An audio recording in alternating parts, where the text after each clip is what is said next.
What's up, everybody? Hey, Tom Laird here, host of the Advice from a Call Center Geek podcast and founder of Expivia. For exceptional contact center outsourcing, trust Expivia. We're fully AI-driven, as all of you know, and can handle voice, email, chat, and all of your digital channels. Our 600-seat USA contact center is expert in healthcare, financial services, insurance, tech support, retail, and more. Experts on the NICE CX1 platform, we ensure seamless customer experiences. DM me or visit expiviausa.com for more. Hi, everybody, and welcome back to another episode of The Geek. My name is Tom Laird. I'm the CEO of Expivia Interaction Marketing. As hopefully most of you know by now, I'm pretty excited, fired up. I'm actually recording this on a Saturday. I want to thank everyone. We've hit some marks on the podcast download that I never would imagine us hitting, especially in this short a period of time when really we're only about 6 months into episodes. We started the podcast, just to give a quick history. I think this is kind of cool. We started the podcast right after Christmas Day. In fact, I think I recorded the first one Christmas Day after we opened presents, like in my basement. The opening music was terrible. I'm sure the audio was terrible. We've come a long way. After about 3 weeks, we only had about 20 downloads of that first initial podcast episode. So I'm really proud to say we've eclipsed the 6,000 download mark, which is unbelievable. The average episode, our just to give you an example, our last episode on Call Center Games to Play 3.0 so far is over 500 subscribers just by itself. Everything has really, really picked up. We've seen a lot of hits now to the Facebook page, which I really ask if you do enjoy this. I really want to start a community of like-minded call center people where it's not just me preaching, I guess, from this pulpit, but can get a conversation and get some other really good ideas from colleagues that are out there that have been in the industry and have some really cool and unique ways of doing this.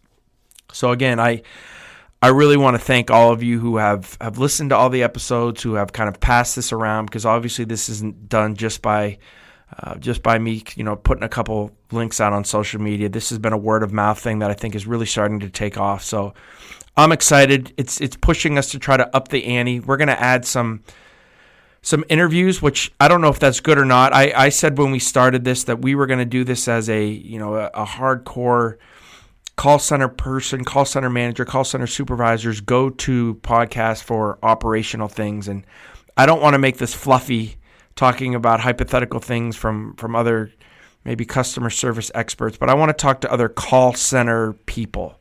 And I want to talk about how they do things. So I'm going to start that with bringing some people here in from our company at Expivia. And then I've talked to a couple other colleagues out that are going to be joining here in this, as the year goes on, about how they're actually doing operations in their contact center, whether that is how they're dealing with agents, how they're hiring, how they're training, how they're educating, all those things that all of us kind of, strive to do better and want to hear from some of our other colleagues. So I'm going to try to really push the envelope as you guys have really, supported this. And I really appreciate everything that's happened from all the feedback that we've gotten. Again, I would love some more. Everybody loves reviews, right? I'd love some more reviews, especially on iTunes. We've gotten over that 30 review mark, which I appreciate. So if you have found any value, if you could just do that for me, I really would appreciate that. Okay, today I wanted to kind of get back. We kind of took it easy last week and did some call center games. I want to talk about an operational tool that we use every single week that I think is something, if I ever moved to another call center, or if I got another job, or if I ran another company that was a call center, this is one of the first things that I would implement. So it's the first kind of tip I think I would give to improve the quality, to improve your culture. And we call it here, it's our agent analysis program. So it's Expivia Agent Analysis. So obviously take that and kind of use that for however your company would call that. But basically what this is, it's a program that, and I know a lot of you are going to say, oh my God, we can't do this in our call center. And I'm going to say BS. Yes, you can. Just stop being lazy. We pull each and every single rep for at least 15 minutes off the phones with their supervisor every single week, and we give them an evaluation. So let me make sure that everybody understands this is not the daily, if you get a QA monitoring and your quality management team says, hey, we got to fix this, or this person said this on the phone, they shouldn't, their score was low here, we got to pull them, we got to let them listen to calls and coach them. This is outside of that. So all that's still going to happen. So this is everybody gets scheduled and they know their schedule. So at Tuesday at 2:45, Janie's going to go and do her agent analysis with her supervisor. The supervisor is going to be prepared. We've actually had our IT department develop this for us. So we have a kind of an interface that we can input all this data into. The rep can go and look at their agent analysis too through our kind of employee intranet, so that they can always see kind of what their goals and what they needed to do and what they talked about last week. So let's talk about that. So as most of you know, at Expivia, we have a culture, we call it a sunshine attitude with an entrepreneurial mindset. So our culture is boiled down to attitude and effort. So we want our agent analysis to be, working with those two pillars of our culture, because if we're going to hire and incent and really work those two pillars, then there's no reason that this should have to do with that as well. So let's talk about the effort piece as well, or at first. So when we talk about effort, what we're going to do is we're going to have an area set up for the goals. So we actually will have weekly goals for each individual. And then, as you guys know, if you've ever seen or listened to the podcast where we talk about controlling the first 30 minutes, the weekly goals that we set up in an agent analysis are going to correlate to the daily goals that we give them every single day when we're setting the shift up. But with these weekly goals, you got to be really specific, right? So you're going to pull Janie, and again, I apologize to all the Janies out there. I don't know why I constantly am picking on Janie, but Janie's going to come over to her supervisor, and the first thing they're going to talk about is the goals that they had for last week. So, maybe it goes something like, Janie, last week we talked about we needed to get your sales conversion up on your inbound cross-sell. So, we talked about some things that you can listen for, some scripting that we gave you when we're listening for specific closing signals, and if some of our customers are saying this, to really work on these two rebuttals that we talked about last week. We also discussed that we wanted to get your average attendance up over 35 hours. You're at 32 hours, which is good, but we've had a couple leave earlies and come in late that we want to clean up. And then we're going to talk to Janie and see what we did. So we're going to go over those exact skills that we discussed and we talked about. And then we're going to put in the next week's goal to see if we're making progress on that, if we need to change it. But the rep always understands kind of where we're coming from, what we need to accomplish. We're talking to them, again, about their attendance or about any dress code issues, all the things that they can control, right? That's effort. Effort is really something physically that you can control. The other part is attitude, right? And this is a little bit different for us because we're using analytics with this, but this is pretty cool. So for us, so if you don't have speech analytics, what we would do is we would actually have supervisors rate their reps on kind of their tone, their attitude. Did they come in sleepy?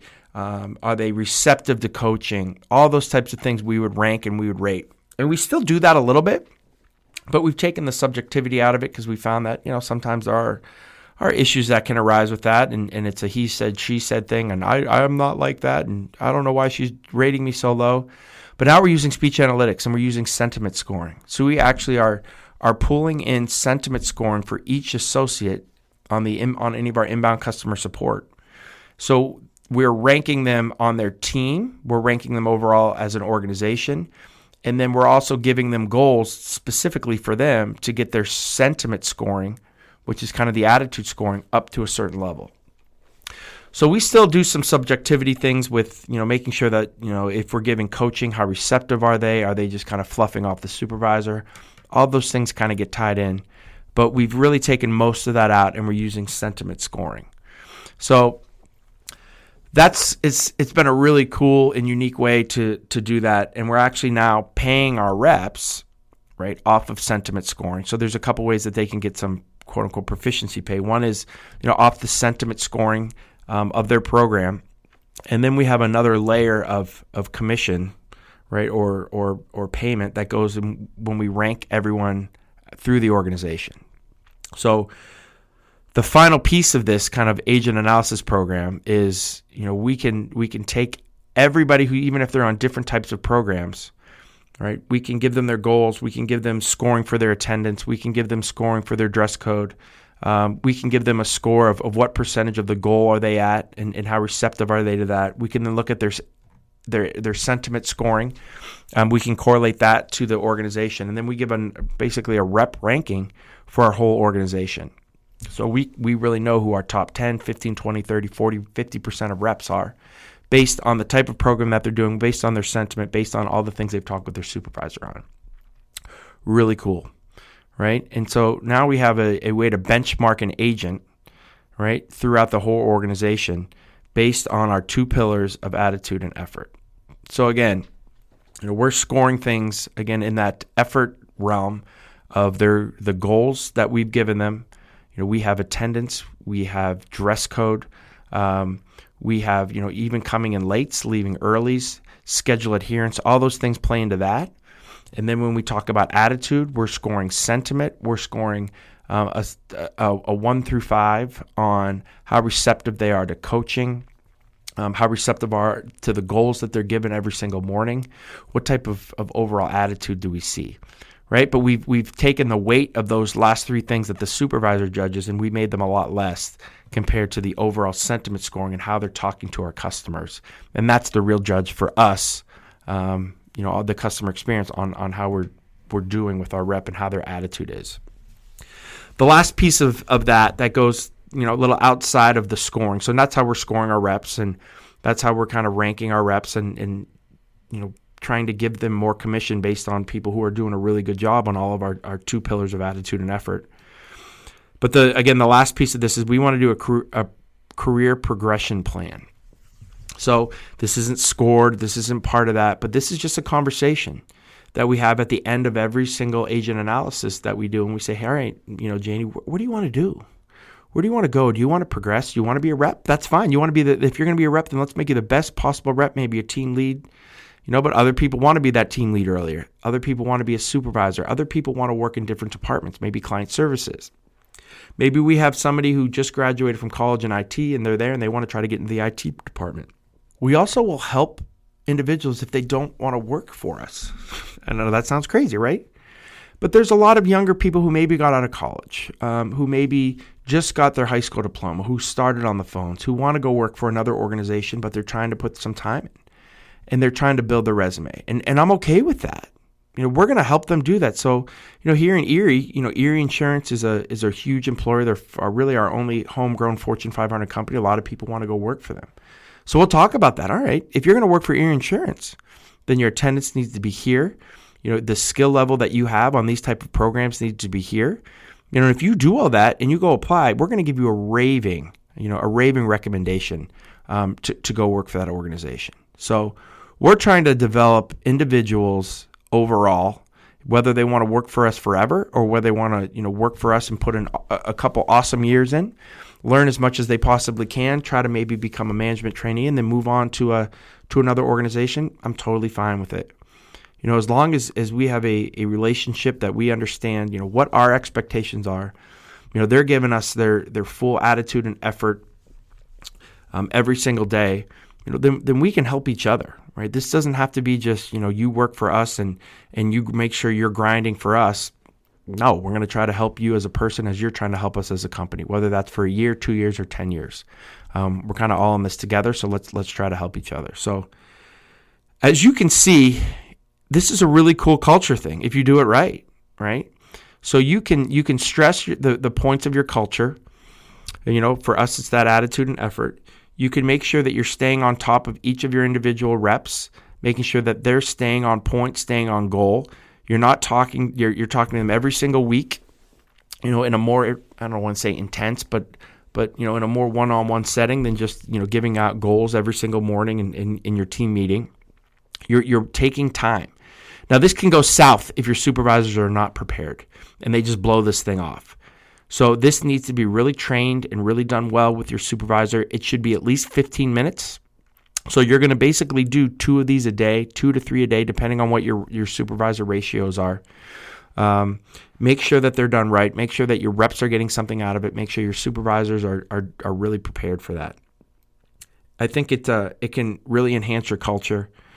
It can, again, make the quality of your call center really go through the roof. And it's probably, like I said at the beginning, the number one tool that I would use if I'm starting a new call center or if I'm going in to consult for a call center. This is kind of free consulting advice. I would set up an agent analysis program where it's going to be, beneficial to both the rep and the call center as well. So again, that's a little bit of a tip. I think it's something that, again, that's what we talk about a lot when we do consulting. It's one of the main fixes that we will do first to make sure that we have everything under control on the call center floor, and that everybody understands the expectations, and we're finally buying into the culture of the rep, which is kind of cool. All right, so that's what I got for you guys for this week. Thank you again for everybody for the awesome following. I love all you guys out there. This has been so much fun to do and so much fun to see grow. Really, really do appreciate it. Again, if you have any questions, my email is tlaird, Laird, at expivia.net, expivia.net. Let me know if you have anything. You can find me on LinkedIn. You can find me on Twitter as well. Please, look up the Advice from a Call Center Geek Facebook page and like us. We're trying to grow that as well. And then the last thing I'd love to do is we have signup.callcentergeek.com, which is basically just to sign up for our community. We have a Facebook community as well, and we're going to do some special things with some special blog posts, some private webinars, private Q&A, those types of things to try to help everybody out. And it's not just me answering questions; it's going to be some of you guys out there that can join in this community as well. So if you could do that, I'd love to continue to grow that. I think we're about at 25 people. So again, slowly but surely. And then obviously there's the book too. So if you are interested in the geek, if you find some value, we do have Advice from a Call Center Geek book. It is on Amazon. It's only like 90 or 100 pages, and we talk about a lot of the things we discuss here. And I think it can be a valuable tool for you and your team as well. All right, guys, I appreciate everything, and I'll talk to you next week. Thank you.